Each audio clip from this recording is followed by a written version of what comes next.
Good morning, students. Today I will be telling you about structure of an atom. As you have studied earlier, that anything which has mass and occupies space is called as a matter. And matters are made up of tiny particles. I'll tell you about the tiniest particle of any matter. The tiniest particle of any matter is called as an atom. Now, why it is called as an atom? Because it can neither be cut, nor it can be created, nor it can be divided. So the word atom means atomy, any particle which cannot be cut further. Now, how an atom looks like? For that, I'll take an example of an atom which has all subatomic particles in it. So let me take the simplest example, helium.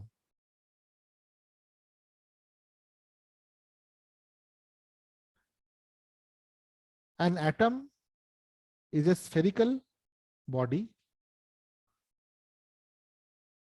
and at the center of the atom there are some subatomic particles. This center of the atom is called as nucleus.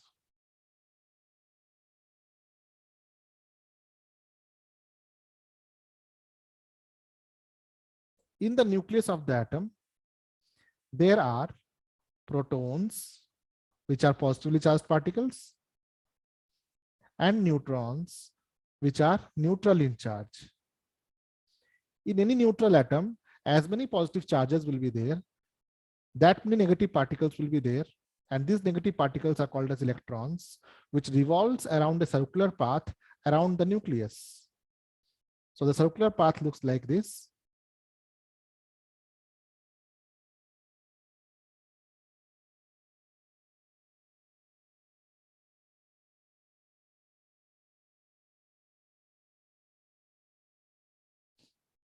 And as many protons will be there, those many electrons will be there. Now, how many electrons can be there in a particular orbit? For that, there is a formula. I have taken the simplest example for you to introduce the structure of atom. So the atom which I have chosen for exemplifying the structure is helium. So it is a structure of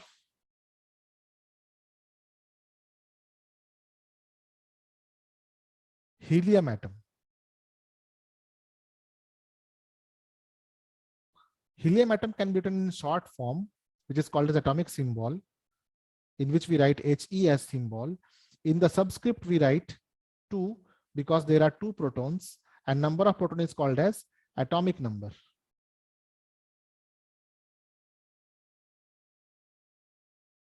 In the superscript, we write the sum total of the protons and neutrons, which will be equal to 4, 1, 2, 3, and 4. This is called as mass number. And in any neutral atom, number of protons should be equal to number of electrons, unless it is not an ion. So this was the simplest example of helium atom. In this way, you can draw the structure of other atoms for which some other rules will be applied.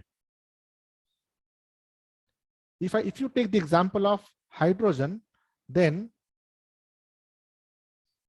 neutron will not require to be drawn because hydrogen atom has no neutron. Let us take the example of hydrogen atom now. I have drawn a sphere, and at the center of the sphere, I will draw nucleus, and around nucleus, there should be a circular orbit.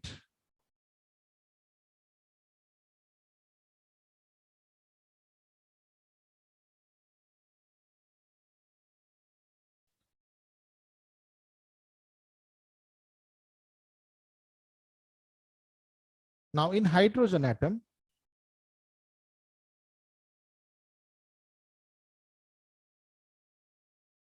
there is only one proton and there is no neutron. And since one positive charge is there, to make the atom neutral, there is only one electron, which revolves around the nucleus. However, there are 3 other naturally occurring forms of hydrogen, which are called as isotopes. So The next isotope of hydrogen is deuterium. If I draw the structure of deuterium, then again I will draw a nucleus inside which I will draw one proton and one neutron, around which the number of electron will remain same. Because in any atom, number of electron should be equal to number of proton. This is called as deuterium. It is symbolized as H1, 2, because it has two subatomic particles in the nucleus. Similarly, it has one more isotope in which there are two neutrons and one proton. And since one proton is there, therefore, in the circular orbit around the nucleus, there is only one electron. In this case, it is called as tritium. H1, 3. In short, H12 is written as D, deuterium, and H13 is written as T, tritium. And hydrogen is written as H only, but it is named as protium. Now, when hydrogen atom loses one electron,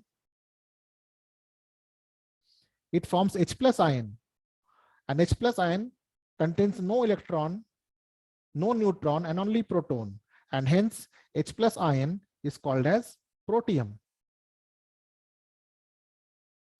In our subsequent classes, we will be drawing the structure of other atoms, and you may try to draw the structure of lithium 3,7, beryllium 4, 9, and so on. I will love to see your practice work and efforts. Thank you.